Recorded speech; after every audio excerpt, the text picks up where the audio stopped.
The postseason once again forced the Baltimore Ravens and their fan base into the middle of a conversation that never seems to disappear. And it all starts with how star quarterbacks are judged. When the lights are brightest, watching the divisional round unfold only added more fuel to a debate that has been building for years.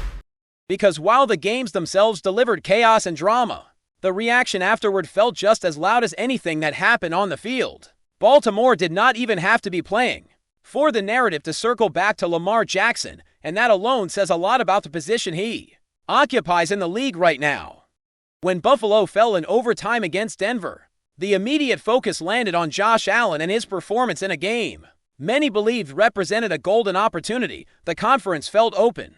Several traditional obstacles were no longer in the way, and expectations were sky high. Allen's stat line told a complicated story, filled with explosive moments, but also weighed down by turnovers and missed opportunities that ultimately shaped the outcome. There was a throw late in regulation that could have ended the game outright, and instead it became one more example of how thin the margin is in January football. That part of the conversation made sense, because quarterbacks live and die by those moments. What stood out, though, was not that Allen was criticized, but how the tone of that criticism unfolded. Much of the national discussion quickly drifted toward external factors, officiating decisions, and the general cruelty of playoff football, almost as if there was a collective hesitation to let the loss sit squarely on his shoulders. None of that takes away from Allen as a player, because his talent and competitiveness are obvious. But it does highlight a pattern that Ravens fans have noticed for a long time. The same graces rarely extended to Lamar Jackson. Even in situations where the circumstances are strikingly similar, every postseason, it feels like Lamar enters with a different standard attached to his name. A single mistake is magnified, stripped of context, and turned into a defining statement about his ability to perform when it matters most. Team breakdowns, dropped passes, protection issues, or conservative play calling often fade into the background, while the narrative zooms in on the quarterback alone. That contrast became even sharper after watching how other quarterbacks were framed following losses that included comparable errors. This is not about pretending Lamar has been flawless in the playoffs, because that simply is not true. He has had games where his decision-making was not good enough, and moments where turnovers shifted momentum in the wrong direction. Those realities are part of his resume, just as they are for every quarterback who has played deep into January. The frustration comes from the imbalance, where similar performances lead to very different conversations, depending on whose name is attached to the jersey. The debate picked up steam when former players weighed in, pushing back against what they saw as selective outrage. The point was not that Josh Allen should be protected from criticism, but that the same energy should apply across the board.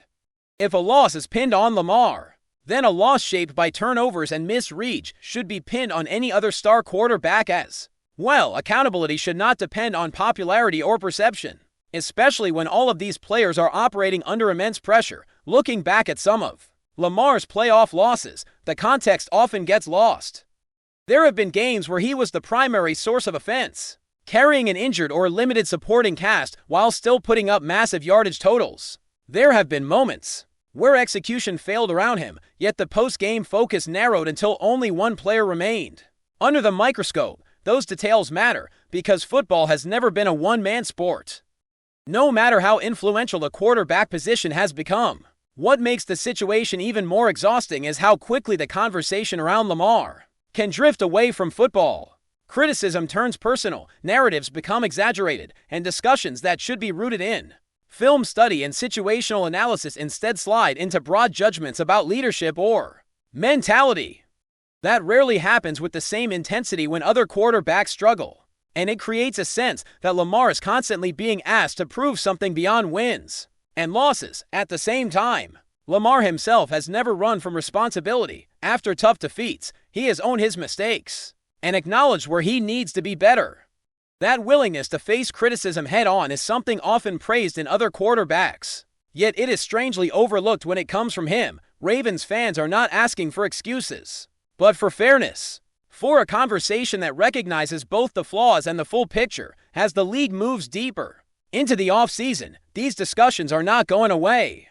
They bleed into how teams are evaluated, how legacies are shaped, and how expectations are framed heading into the next year. For Baltimore, It all feeds into a larger sense that the margin for error is slimmer, not just on the field, but in the court of public opinion. Every throw, every decision, every loss carries extra weight. And that reality continues to follow Lamar Jackson into every postseason moment. As the noise around quarterback narratives continues to swirl, the Ravens find themselves dealing with real football questions that go far beyond outside perception. And one of the biggest is the evolving situation around the head coaching staff. The postseason always creates movement across the league. And after the divisional round, the landscape shifted in a way that made Baltimore's position slightly more complicated. Not chaotic, not alarming, but layered enough to demand attention. When other teams advance or fall short, it affects interviews, timelines, and priorities. And the Ravens are operating in that exact window right now. Baltimore has long valued continuity and internal stability. And that philosophy does not disappear just because the season ends. However, when playoff runs conclude and coordinators become hot names across the league, decisions that once felt straightforward suddenly carry more weight. The Ravens are now balancing the desire to keep successful pieces in place with the reality that strong performances draw interest. That creates a delicate moment where patience and clarity are essential, because rushed decisions in January can echo for years. At the same time, the postseason exposed areas on the field that can no longer be brushed aside as temporary issues. What showed up on film over the final stretch of games only became more obvious once the competition tightened. Against elite opponents, small weaknesses turn into defining problems. And Baltimore saw that firsthand, whether it was protection breakdowns at critical moments, inconsistency in the passing game, or stretches where the offense stalled without rhythm. Those flaws stood out in a way they had not earlier in the year. Defensively, the Ravens still showed flashes of dominance. But even that unit had moments where discipline slipped, missed assignments, late reactions, and an inability to get off the field in key situations allowed opponents to extend drives and control tempo in the regular season. Those mistakes were often masked by timely turnovers or explosive plays on the other side of the ball. In the postseason, there is no hiding. Every error is amplified, and Baltimore felt that pressure. The offense, in particular, faces tough questions moving forward.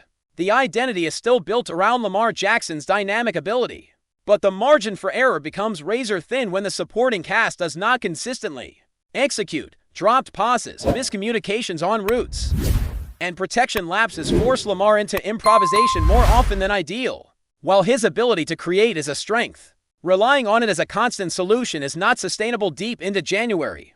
This is where coaching decisions and roster construction intersect. Scheme matters, adjustments matter, and the ability to evolve week to week becomes critical in the postseason. Baltimore has shown it can dominate stretches of games, but sustaining that dominance against top-level competition remains the challenge. The divisional round did not just end a season. It highlighted exactly where the Ravens must grow if they want a different result next time. None of this suggests a need for drastic overreaction. The Ravens are still positioned as one of the league's strongest organizations, with a franchise quarterback, a competitive roster, and a culture built on accountability. But the postseason is unforgiving, and incremental improvements can be the difference between another early exit and a deep run. Identifying weaknesses is only the first step, and how Baltimore responds will define the offseason. The head coaching situation ties directly into that response. Continuity can be a strength, but only if it comes with evolution.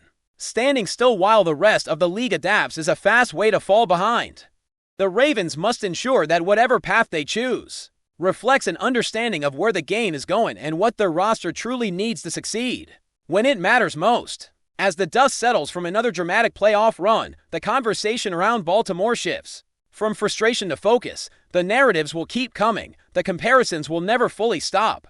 But inside the building, the priorities are clear. Fix what was exposed, protect what works, and prepare for a postseason where the outcome is decided by execution, not by lingering questions that have followed the team for far too long. The reality is that the Ravens' future still runs through him. Building a system that maximizes his strengths while reducing the burden on him. To be flawless is essential. That means finding consistency in the passing game, reinforcing offensive line play, and ensuring the defense can hold leads without asking the offense to keep scoring at an unsustainable pace. It also means embracing the idea that postseason success is rarely about one player alone. no matter how visible that player may be, until those adjustments are made. Every playoff loss will continue to spark the same debates, the same comparisons, and the same frustrations, and as long as Baltimore remains in contention, those conversations will carry real weight, shaping how this era of Ravens football is ultimately remembered. That focus begins with an honest evaluation of how Baltimore prepares for playoff football, because the difference between regular season success and postseason advancement often comes down to adaptability over the final games. Opponents showed they were willing to force the Ravens out of their comfort zone, daring them to win in ways that did not always align with their strengths. When that happens, the response has to be immediate, and at times Baltimore looked a step slow in adjusting both strategically and emotionally to those challenges. There is also the question of offensive balance, which has followed the Ravens for multiple seasons now.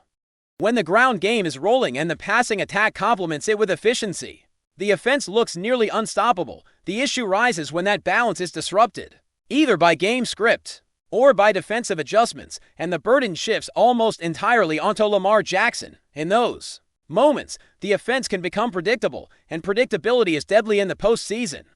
Personnel decisions will inevitably come under the microscope as well. The Ravens have invested heavily in certain areas, but depth and reliability have not always matched those investments. When it mattered most, injuries are part of the league, but championship teams are built to withstand them.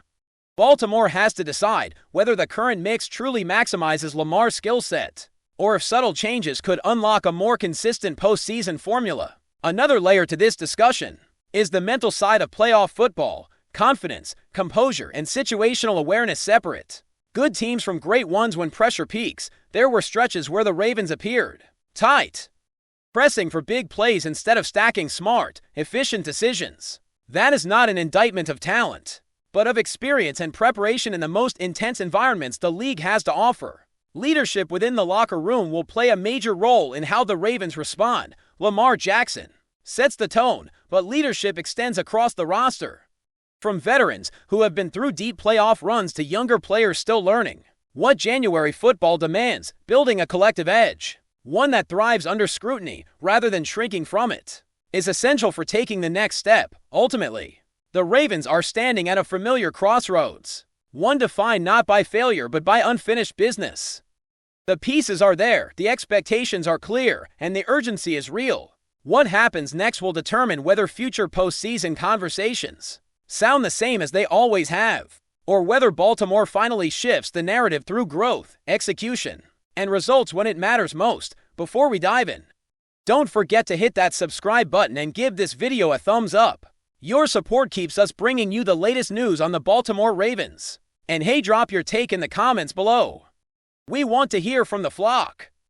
In what is quickly becoming one of the most intriguing stories of the NFL offseason, rumors have begun circulating that SHEDEUR Sanders, the dynamic and versatile player who has been turning heads across the league, could be set to join the Baltimore Ravens. While nothing has been confirmed officially, sources suggest that conversations between Sanders' camp and the Ravens front office have intensified, sparking a wave of speculation among fans and analysts alike. If true, this would be a move with enormous implications for the Ravens' strategy, roster construction, and aspiration in the highly competitive AFC. SHEDEUR Sanders has built a reputation as a game changer, a player whose athleticism, field vision, and ability to impact multiple phases of the game make him a coveted asset. The idea of him donning the purple and black has quickly captured the imagination of Baltimore supporters, who are already envisioning how his skill set could complement the team's existing core.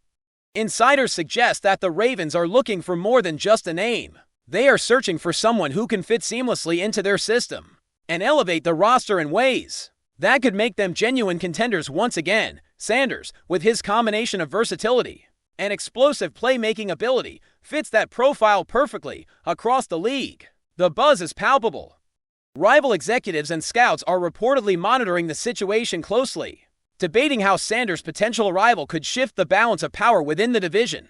While some caution that negotiations can often stall or fall apart, others are pointing to subtle signals. The timing of private workouts, cryptic social media posts, and changes in team strategy that suggest the Ravens may be serious about making a bold acquisition.